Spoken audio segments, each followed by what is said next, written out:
Hey there, welcome to day 7 of the challenge. Today I want to give you a few rules about writing a really well-structured blog post. Now, one thing you have to keep in mind with blogging is that pretty much what you learned in school, in English class and things like that, you can pretty much throw it out the window.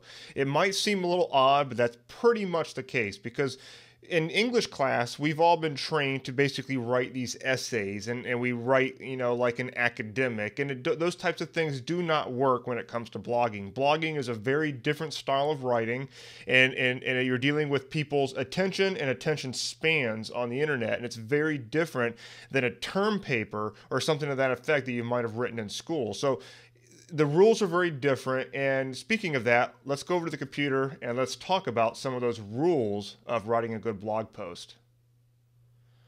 Rule number 1 is to start off with a powerful headline. Now, we talked about headlines in the prior video yesterday, and so you should have a pretty good head start on creating really good headlines. But this is number 1 in any blog post, because without a good headline, the problem is that the chances of that post actually being read are very, very low. I don't really care what topic you're blogging about, the headline is very, very important. Number 2 is to start off with an attention grabber. Now, I'm going to be talking a little bit more about this one in tomorrow's video. However, the attention grabber is very, very important for the reasons I'm going to lay out tomorrow. But you need to start off with a way to wake people up, to get them to be like, what the heck is this person talking about? To get them to really want to read further. The entire function of the attention grabber, which usually comes right at the beginning of the blog post, is to get them to want to continue reading the post. If the post starts out boring, then the likelihood of them reading the rest of it is much, much less. Not only that, when people often will scan a blog post, scan below, which we'll be talking about on the number 3 rule, and then they're going to compare that to the attention grabber, and it's going to basically be these two things that are going to determine whether they read the rest of your post. So this attention grabber is very, very important.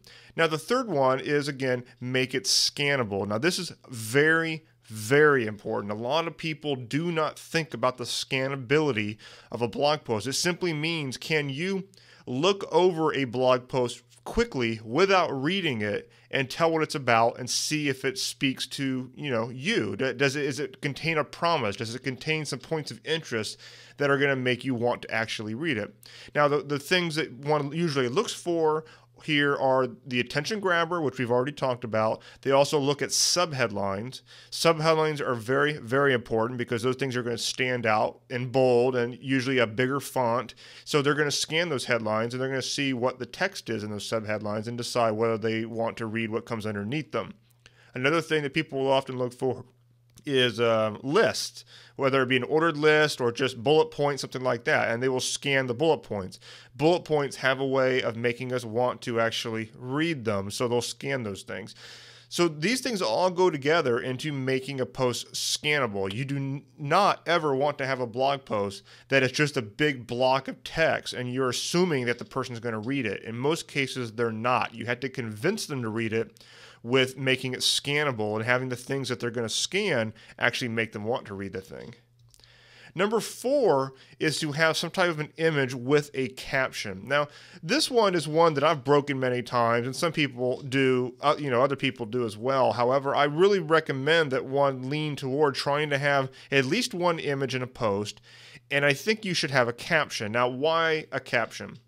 The caption is important because a lot of us will look at an image and we all interpret it in our own way. So it could be that you put some image on there that you think thematically works with the blog post that you've written, but somebody else interprets it completely differently. So if you have a caption underneath it, then it means that your reader will look at it and they will interpret it the same way that you do. That's a very, very important point with the use of imagery. And lastly is to make sure that you end all blog posts with some type of a call to action. The call to action is completely up to you, but you want to give them a next step. You want to give them a place to click for more information. It could be as simple as asking them to post a comment, to retweet something, to share it on Facebook, to subscribe to a list, to buy something. It doesn't matter what the call to action is, but you should definitely have one.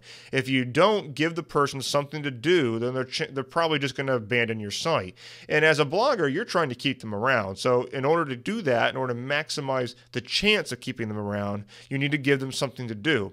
You need to think of your blog post kind of like a funnel. They come in at the top of it. They hopefully will funnel through the blog post, and then they're going to get to the end. And if you don't give them somewhere to funnel into, then they're just going to drop off like a waterfall. So you definitely need to think of it in those terms. So ask yourself, how can you apply these to your blog post? Have you been applying them to your blog posts? And if not, how can you start applying them to your blog post today? Feel free to post comments underneath this video, and we would all like to learn from each other. So with that, I hope you enjoyed day 7. I will see you tomorrow with day 8.